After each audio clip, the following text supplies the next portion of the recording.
Hello guys, ayan, ngayong araw gagawa tayo ng kutsinta na pantinda natin para mamayang merienda. Ayan, gumamit ako dito ng kalahating kilo ng all-purpose flour, 1 cup ng cassava flour, tsaka ng dark sugar, kalahati lang din. Tapos, pag okay na, i-mix nyo na tong dry ingredients, tapos saka nyo siya lagyan ng tubig.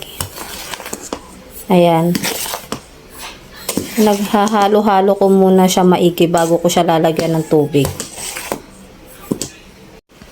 Ito na yung mixture natin guys. Ayan. Nilagyan ko siya ng 6 cups of water. Tapos 3 tablespoon ng lye water or yung tinatawag nating lihiya. Ayan. Huwag nyo susobrahan guys ng lihiya ha. Kasi ang tendency nun kapag nasobrahan yun, papait siya.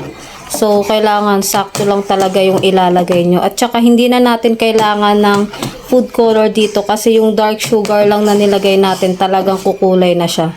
Ayan, kapag gumagawa ako guys ng kutsinta, hindi talaga ako naglalagay ng food color. Ayan, gusto ko yung natural lang na kulay niya na galing dun sa asukal.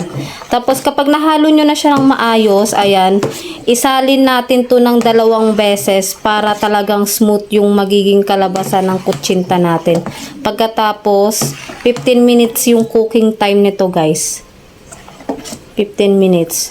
So, ayan, okay na to. Kaya isasalin ko na to. Sasalain ko na siya ng 2 beses. Ito na siya guys, after ko salain ng 2 beses. Ayan, 'di ba? Wala na kayong nakikita ng mga buo-buong harina diyan tsaka asukal. Ayan, tapos lalagyan na natin siya sa molder at lutuin niyo siya guys ng 15 minutes.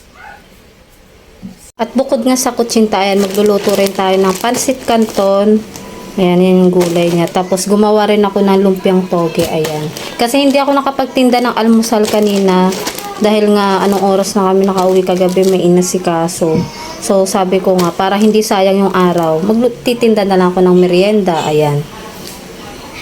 At ito na nga guys, after ko siyang lutuin ng 15 minutes. Ayan, ganito yung kulay niya oh. Ayan, ganyan siya. So palamigin lang natin ng konti bago natin siya tatanggalin sa molder. So ayan guys, natapos din ako sa pagluluto ng aming panindang merienda. Ayan.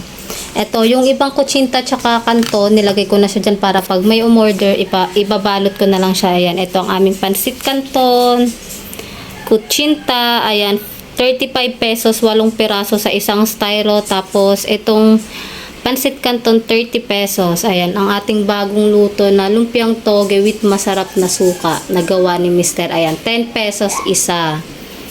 Ayan, ito yung kanyang pangmalakasang suka at syempre ito ang ating banana loaf bread. Ayan, 110 for 750 ml. Tapos yung ating mango graham float, syempre available din siya. Nakalagay siya sa freezer, hindi ko siya nilalabas. For only 100. Ayan, order na mga suki! Thank you guys!